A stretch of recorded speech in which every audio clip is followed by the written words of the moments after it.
Attaining the World's Beyond review.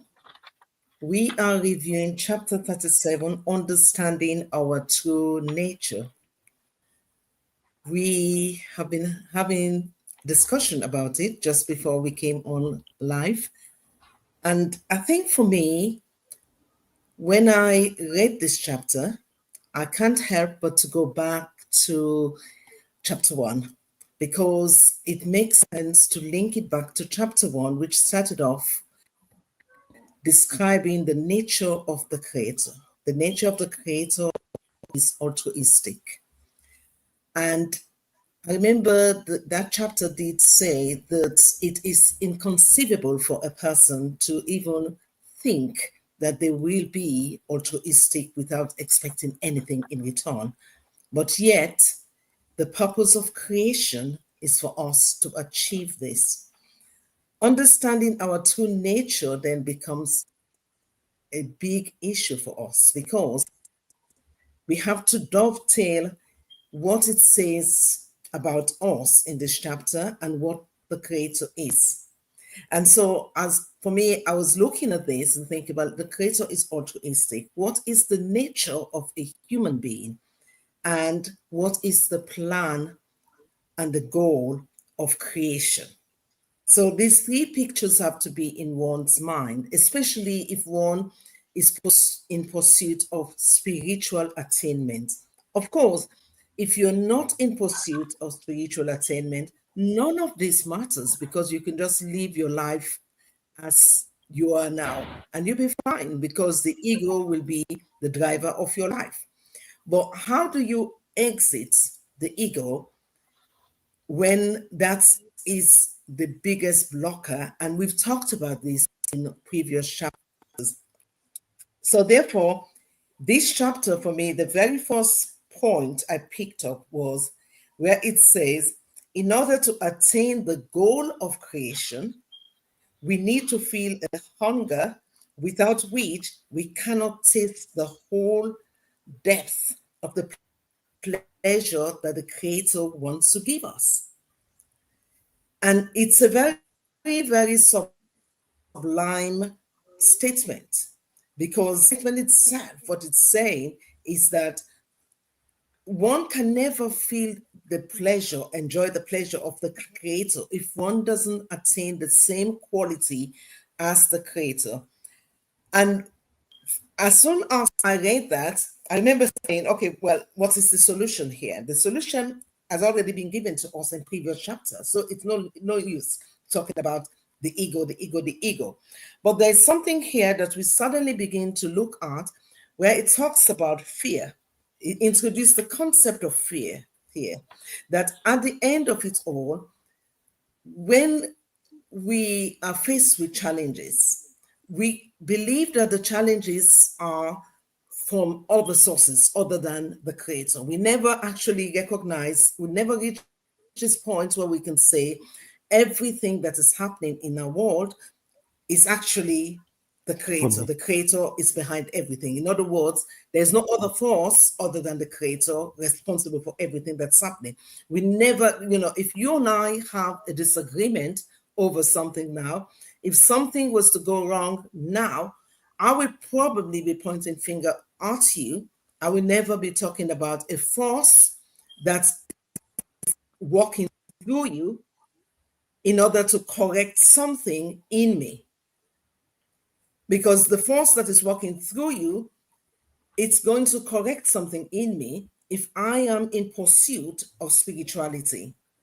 So if Francis was to fly something over the desk right away, I may be thinking, oh my goodness me, what in the world is he doing? What does he think he's doing? We are live on Streamline and he's behaving like that. I'm pointing finger at Francis right away. But it is the Creator that came through Francis and allowed that incident to happen. And this book is saying, this chapter is really telling us about our nature. My nature will be to just judge Francis there and then. But the truth is, what is the Creator trying to do to me? The Creator is trying to tell me how far I am from the Creator's quality. Because if I am in the Creator's quality, I won't be concerned about what Francis did. I will just recognize that, okay, this event happened. Let's just get on because it's part of life. I won't point finger at him. So for me, this was a chapter to examine every event that is happening in our life. How do we respond? How do we react? What do we say about others? Because that's what this chapter is telling us. Our true nature is how we respond to others and how we respond to event. Francis? Yeah, that's very true, Sheila. And it brings me to the point where I have to add to what you said, saying that truly it is actually difficult, even for a person who's on the path within the purpose of creation, to distinguish, when something is, happening because of his own egoism or because of the altruistic nature of the creator. Because we get confused. Our ego plays so much tricks on us that we get confused, distinguishing between the two in a very practical way. And so we resort to all kinds of excuses. Oh, it is my grandmother who did it. It is my brother who did it. Or just like Sheila is saying, blame another person, the immediate person next to you. But in truth, as we have read from this book and said time and time again, everything, everything, even your dimmest thought, comes from the Creator. And that is very challenging for a person to accept. You know, if you say this to an ordinary person on the street, they will think you are crazy. Are you telling me all the things going on in this world is from the same source? It's difficult to believe it. But truly, that is what, we know on this path. And we are being taught, to believe on this path. I'll read a small paragraph on page 427 here. It says, just as he draws us closer to himself, so he himself places obstacles on the path to him, so that we would learn to understand our own nature and be able to react to our every thought and desire during our attempts to break free from him. So the Creator puts everything in our way, both good and bad. But as humans, we would like to think that all the good things come from him, and all the things we categorize as evil, come from somewhere else. But as he says here, he puts it in our path. He places obstacles so that we will learn to know our true nature. And in getting to know our true nature and attempting to invert that nature and failing, then he will draw us closer to him. In other words, he's the only one who is able to help us overcome our nature, because there's no any other way else that a person can change his own nature. Godfrey? Yeah. So our true goal, to add up to all what the two of you have said, is tell us our goal. Now, our true goal should not be to perceive the Creator and grasp his actions, since this in itself is purely egoistic desire. A human being will not be able to withstand the enormous pressure resulting from the attained perceptions and will return to egoistic states. However, the real objective should be the desire to receive from the Creator the strength to proceed against the yearnings of the body and the mind, that is, to attain faith that will be the greater than the human intellect and bodily desires, having grasped the perceived the Creator and his absolute benevolence, as well as his power in the entire creation.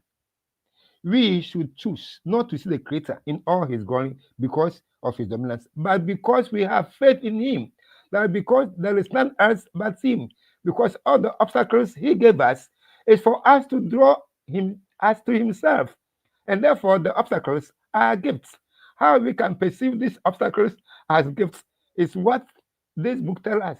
So there is none else but the Creator. So everything he does is good, for his nature that he does good to his creations. Sarah.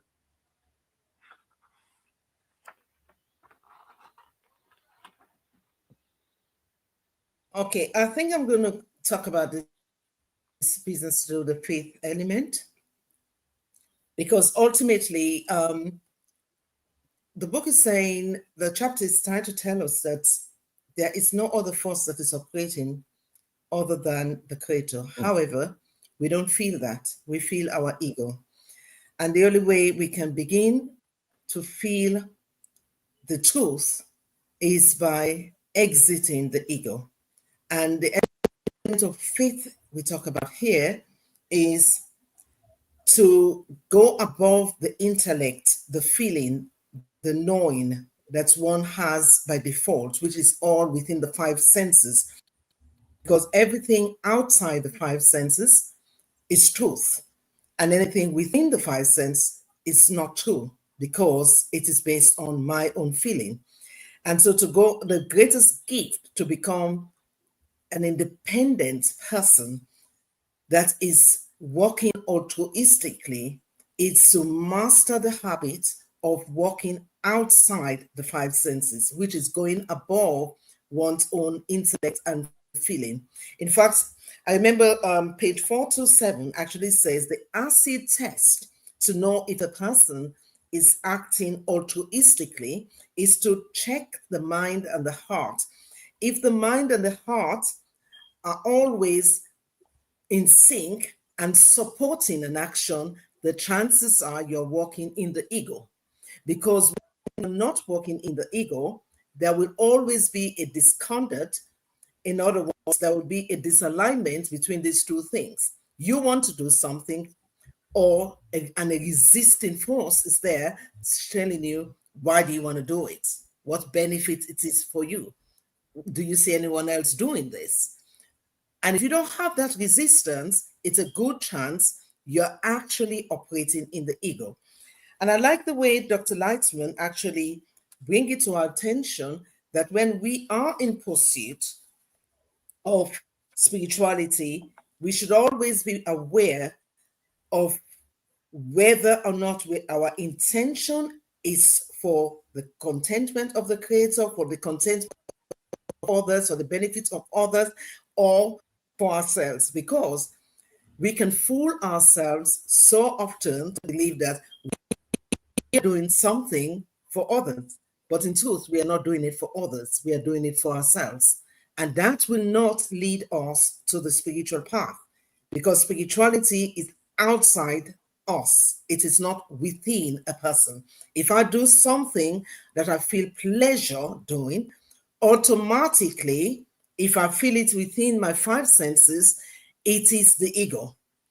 But if I do it with the intention for you to fulfill it, my pleasure has to be your pleasure. What you are feeling, I must feel your pleasure, because it's not within me.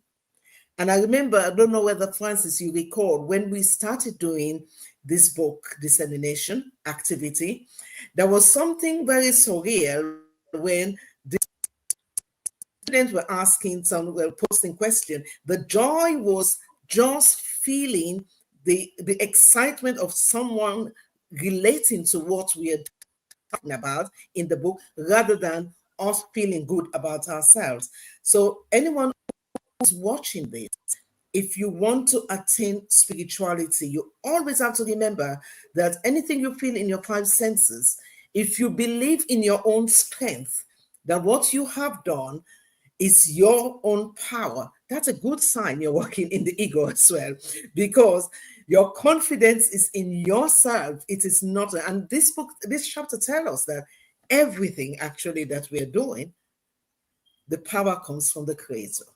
Is it Okay, not sir. surreal That that is it. we think that we have any power? Our power No, source is the creator. from the And it creator. makes me realize why we have to be Yeah. very grateful, Yeah. rather than going off and say, oh, you know what? I No, no, did no, no, it. no. This is a big, big ego Ego. demonstrated. Yeah. Very big ego. It was We should always the always creator. remember that our power comes from Come the from the Creator. Creator. And everything we Beautiful. do, we have to be grateful that we've been The Creator. given that power to do it through the Creator. Yeah. Thank And I you. think it's best to just end at that point. Next week, Exactly. we're going to be talking about a very interesting chapter, which is Kabbalistic quotes. I don't know whether you've been going through this. I've gone through some of the quotes myself and find them very It's fascinating. beautiful. So Very it will be good to fascinating. go through some of the Very most fascinating. fascinating quotes, Yeah. because this one is about what do you understand when you read this particular quote? What does Quote. this quote tell us? And there are some powerful quotes here which you could Beautiful. reflect on in your own spare time, and it has insightful wisdom for all of us. Great. So until then, thank you very much, and we should see you next week. Next week. Bye. Thank you for watching, and bye. Thank you. Thank you. Thank you. Thank you. Mhm.